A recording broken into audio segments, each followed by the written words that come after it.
तो भाई ये जो हमने प्रोमो देखा है इसमें ऐसा वैसे कुछ बहुत ज्यादा नया नहीं है। कल रात का जो प्रोमो था वो ही सब कुछ सेम है। इसमें कुछ सुबह जो प्रोमो दिया गया है इसमें कुछ नया नहीं है, लेकिन इसमें काफी सारी बातें ऐसी हैं जो कि नई है, जो अभी मैं करूंगा आप लोगों के साथ। जी हाँ, कितना दबाने की कोशिश करी जाएगी दिग्विजय को, कितना आगे बढ़ाने की कोशिश की जाएगी ईशा को, ये सारी बातें जो है यहाँ पर इस प्रोमो में और कल से जो टास्क हुए उसमें उजागर हो गई है। भाई दिग्विजय को बहुत कोशिश करी जा रही है, उसके सीन्स काटे जाते हैं, उसके डायलॉग्स काटे जाते हैं, वो जो कुछ कर रहा है उसका सिर्फ नेगेटिव चीज ही सामने लाया जा रहा है, अच्छी चीजें उसकी काट दी जा रही है। भाई दिग्विजय को क्यों ये किया जा रहा है, दिग्विजय के साथ ऐसा हो क्यों रहा है? दिग्विजय के साथ ऐसा इसलिए हो रहा है क्योंकि भैया इनकी है लाडली यहाँ पर एक घर में, जिसके साथ इन्होंने पहले ही बॉन्ड करके रखा है कि बेटिया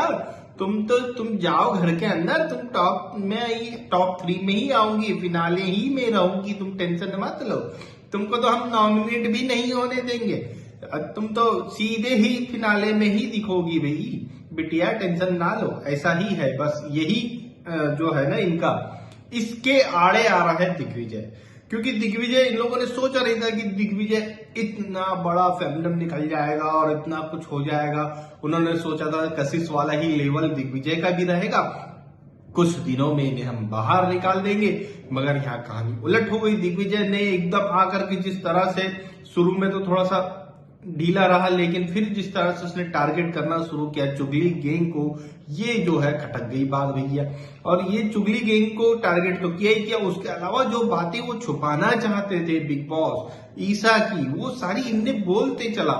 मतलब लड़ाइयों में कई बार बोला, चुगली तो कई बार इसी ने घर के अंदर सबसे ज्यादा यूज किया और एक दो चीजें एक्सपोज करने की कोशिश करी। तो यहां से भैया दिग्विजय जो है थोड़ा खटक गया, और ऊपर से इसका फैंडम अच्छा है।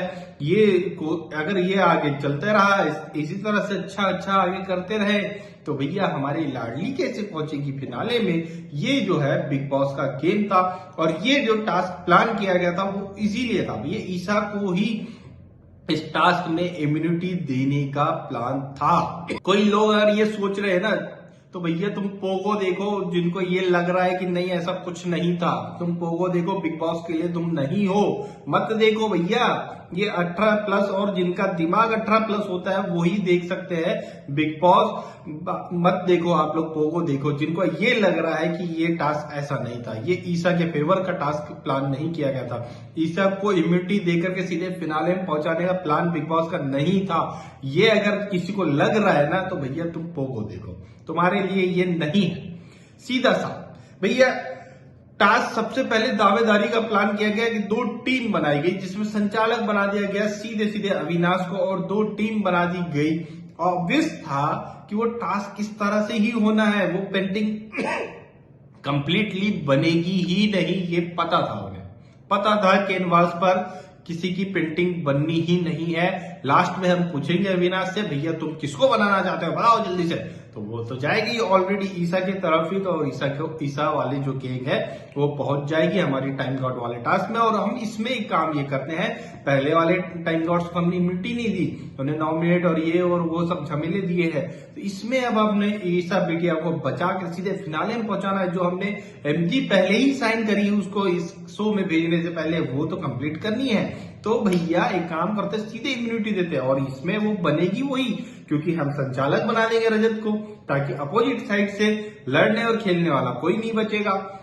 और जो दावेदार है एक गैंग, तो उसमें पूरी की पूरी फंसी हुई है, वो गैंग को एक ही साइड में रखा क्यों गया था? क्योंकि हम ये जो टास्क लेकर आएंगे कि वो टास्क में लेकर के नहीं आ सकते हैं, उन्हें ला करके तो वो लोग ही देंगे जो कि दावेदारी में नहीं है। तो सीधा था कि वो 4 ज्यादा कुछ कर नहीं सकेंगे, और जो ला करके देने वाली टीम है उसमें अविनाश है, ऊपर से रजत दलाल की पूरी गैंग है। अब उसमें से 1-2 लोग अगर चले भी जाए, जैसे चाहत और कशिश चली भी जाए, तो भी तो इधर ज्यादा सपोर्ट है, और लास्ट में एंड में तो हमारे पास रजत दलाल संचालक है ही, जिसके लिए प्रायोरिटी ही ईशा है। तो बस सीधा खेल जो है यहीं पर था, सीधा खेला यहीं पर हो गया था भैया।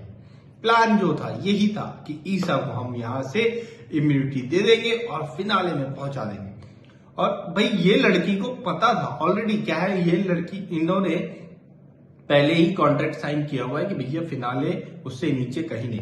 तो ये जो है ना, इससे पता था, इसीलिए तो ये स्टार्टिंग से देखो सभी वो बोलते आए कि मैं तुमको छोड़ के आऊंगी, मैं तुमको छोड़ के आऊंगी, मैं तुमको दरवाजे तक छोड़ के आऊंगी, क्योंकि इसे पता है कि मैं लास्ट तक रहने वाली हूँ। तो ये तो कहीं ना कहीं फंसेगा तो मैं छोड़ के आऊंगी, ये वाली लाइन तो छुट्टा बोल सकती हूँ मैं। ये पता था उसे भैया, क्लियर था। और जिस तरह से बिग बॉस जो है ना, ये अब वैसा नहीं रहा। ये पहले से ही कॉन्ट्रैक्ट बेस पर ये लोग फिक्स कर देते हैं बिग बॉस में कि कौन फिनाले जाएगा, कौन विनर होगा, किसको हम कहां तक लेकर जाएंगे, कहां से इसको खराब करेंगे इसका गेम, कहां पर इसको बाहर निकाल देंगे।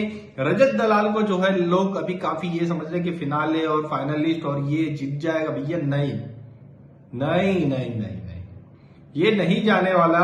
इसको ये लोग रजत दलाल को अभी थोड़ा यूज करेंगे और आने वाले 1-2 वीक में आप देख लेना, रजत दलाल को इस तरह से ये लोग डाउन कर देंगे, गिरा देंगे।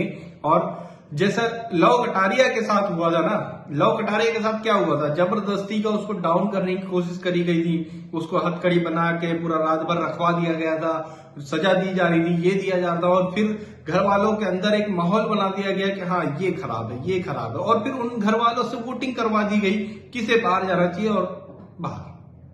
यही हुआ था लव कटारिया के साथ। सेम सीन होने वाला है रजत दलाल के साथ, बिल्कुल सेम सीन होगा रजत दलाल के साथ। भैया जितना हवा में उड़ाया जा रहा है ना, इसको सिर्फ यूज करने के लिए उड़ाया जा रहा है, इसको इसी तरह से ऐसे ही लोग बाहर निकाल देंगे, क्योंकि मालूम है फिनाले में लेकर के जाएंगे, वोटिंग वाला सीन आएगा, तो ना हमारे लाडले में दम है ना लाडली में दम है।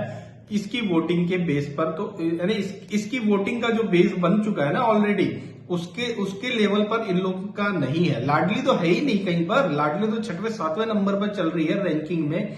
तो विवियन अगर टक्कर दे सकता है तो इतनी नहीं दे पाएगा जितना कि इसके पास जाट भाई वाला सपोर्ट है। वो बहुत बड़ा सपोर्ट क्रिएट हो गया है और वो शायद वोटिंग में ये विवियन को भारी भी पड़ सकता है, इसीलिए जो है इसको पहले ही बाहर निकाला जाएगा।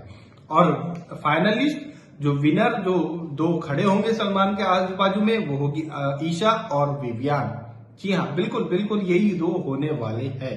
ये पूरा गेम जो है अब यहाँ पर बिग बॉस का एक्सपोज हो गया। जिसको ये बातें अभी समझ में नहीं आ रही और 1 महीने का बचा हुआ है, देखो एंड में ऐसा ही कुछ होगा। तो भाई इस बारे में आपकी क्या राय है, हमें कमेंट करके जरूर